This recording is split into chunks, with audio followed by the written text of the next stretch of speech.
Welcome back. Doctor Who is marvellous, isn't it? We're now approaching the end of day 1 of our anniversary weekend. We hope your enjoyment quotient has been maximised.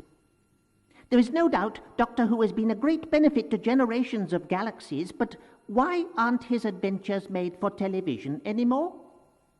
Let's look at what led to the TV Lords giving up on the world's favourite Time Lord 14 years ago. Doctor Who in the 1980s was a very bad period. Colin Baker was the Doctor. I wouldn't go so far as to say he was miscast, but there were a lot of bad decisions. For instance, he had a terrible costume. The costumes were entirely inappropriate because I had this vast multicoloured monstrosity on which I never really cared for. Very neat. I mean, there's nothing at all incongruous about that. The storytelling was becoming very lazy, dwelling on its own continuity. What happened? A little disagreement with our tin friends. Everything looked a bit bland. Not for long, I hope. Colin was kind of treated a little bit badly. He arrived just as the series was being criticised by the BBC for being violent and for being over the top. And he came in and was given a rather violent and over the top character to play. It was becoming increasingly difficult to make the show to the kind of standard they wanted to make because the budget was not being increased each year in line with inflation. Well, that shouldn't have happened. And then they made a fatal mistake. They changed the format. You see, Doctor Who had always been 25 minutes on Saturday afternoon. I'm not sure that's enough. It zipped along, you see. You got 25 minutes and you didn't stop to draw breath kind of thing. You crammed a lot into it. You must forget how I used to be. I'm a Time Lord. A man of science, temperament, and passion. And a very loud voice. It had become far too pantomime, too light entertainment. I think it got a little bit camp, and became a little less believable. Really? Could also have something to do with the lack of support. It has to be said that there was a vociferous fan base criticising it as well, sending in an awful lot of correspondence, which frankly the BBC isn't geared up to deal with. So let's find out what the real die-hard fans think of the new series. Graham Wood. It was a very complicated plot. I think possibly too complicated for the average viewer. It was also very cliched. It was very routine, running up and down corridors and silly monsters. So it just reached a point where the show ended. The 6 o'clock news from the BBC. Doctor Who is to take a rest. The BBC announced today that the Time Lord, who's been on our screens for some 22 years now, will be off the air for 18 months. The controller of BBC One, Michael Grade, made the decision a month before the new series was due to start production. I don't think I've ever misjudged anybody quite as badly.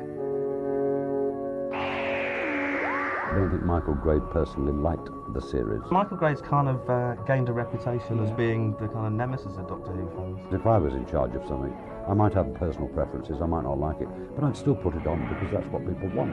the Doctor Who Appreciation Society is up in arms. They've called the decision horrifying and staggering. This did cause an uproar both in the press and with the fans, and there were campaigns through several national newspapers to save Doctor Who.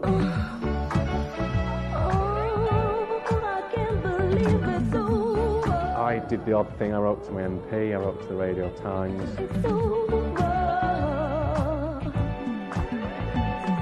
Fans worldwide, weren't they, were trying to all club together and, you know, release charity singles.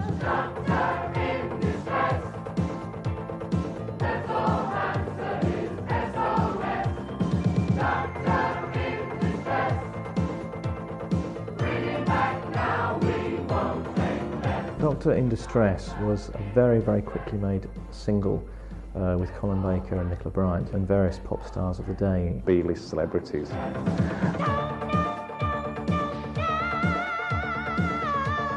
was made in the cancellation crisis in 1985, originally with the idea that it would be so popular it would raise money to show the BBC that they should make a new series. Send in the money. Please, we'll pay for it. I don't think it got much airtime, to be honest. It wasn't terribly good.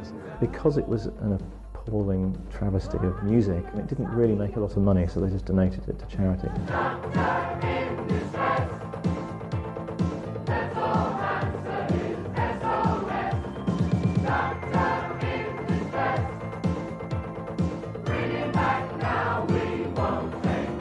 Such was the outcry when people thought Doctor Who had been cancelled for good that they had to very quickly say it will be back. But a spokesman stressed that the current series would not be the last. I think from then on, Doctor Who was living on borrowed time. What have you done? Nothing much. Poor old Colin never quite made the impression he should have done. Excellent. The series was declining in popularity a little bit. Excellent. So he sort of got tarred with the brush of failure when I think actually, in many ways, he was a very, very good Doctor. Yes. Unfortunately, the public, or maybe the press, didn't see it that way. Didn't go very well, did it? And then Colin got the boot. I remember getting a letter from Colin Baker. Yes. I brought it into school. I was very excited. This is when Colin was axed. And I think I'd written a fan letter to him just around the time that he was axed, and he must have got this on the day that he found out, because he sent me this letter just bemoaning the BBC. I still got it somewhere. I make no apology for having enjoyed playing the Doctor. As to what he did to my career, well, in terms of being typecast, my feeling is better to be typecast than not cast. The BBC's most widely travelled Doctor emerged from his TARDIS with a new face today. The actor Sylvester McCoy is to take over the role of Doctor Who from the last Time Lord, Colin Baker. Mr. McCoy is the 7th man to defy the laws of time, space and mortality. I'm the only actor who's played 2 Doctors. I played Doctor Who number 6 because I had to regenerate from Colin into Doctor Who number 7.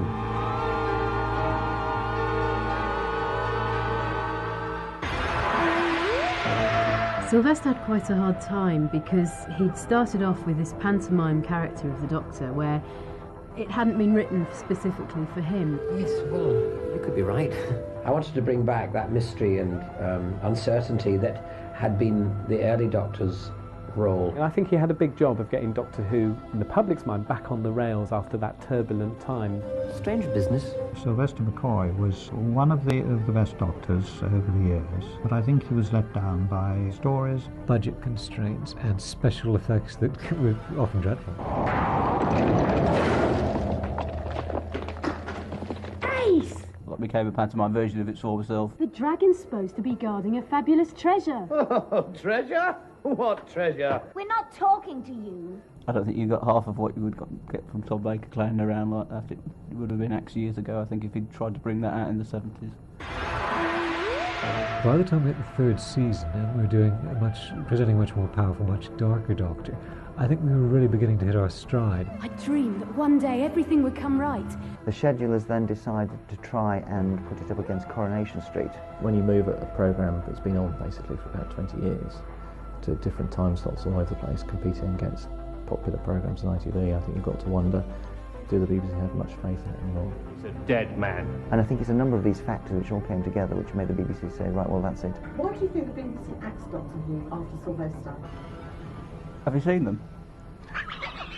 It's very difficult to say what actually was responsible for killing Doctor Who without slagging off a particular person, i.e. the producer, John Nathan Turner. I don't think we intend to make things over complex, but at the same time I do think we attempt to challenge our audience. John was a very good producer in many ways, but I don't think he was good at stories. What would you like to ask the producer, Graham? See stories that begin with a beginning, have a middle and have an end.